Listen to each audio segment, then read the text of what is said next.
مسعود جلیلیان.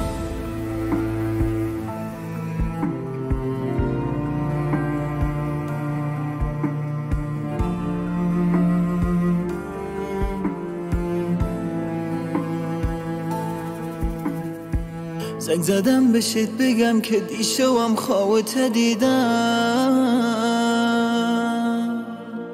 به خدا روزی رفتی روز خوش به چش ندیدم، به بهانه دیدنت قفلی زدم بازم رو عکسات،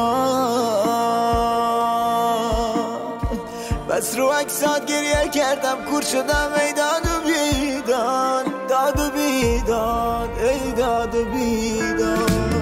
تو رفتی و بی طاقتی امان دل بریده، قرص و دوا و دارودی اصلا جواب نمیده، قرص و دوا و دارودی اصلا جواب نمیده. هرس بخورم قرص بخورم دردم دوا نمیشه، فکر و خیالت لحظه ای ازم جدا نمیشه، فکر و خیالت لحظه ای ازم جدا نمیشه.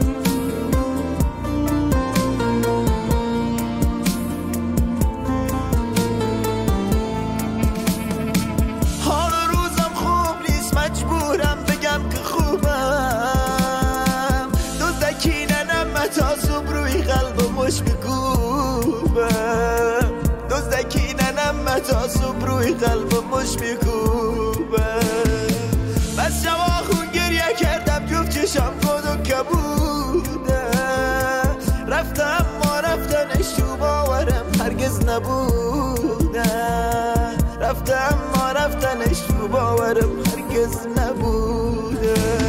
تو رفتی و بی طاقتی امان دل بریده، قرص و دوا و دارودی اصلا جواب نمیده، قرص و دوا و دارودی اصلا جواب نمیده. هرس بخورم قرص بخورم دردم دوا نمیشه، فکر و خیالت لحظه ای ازم جدا نمیشه، فکر و خیالت لحظه ای ازم جدا نمیشه.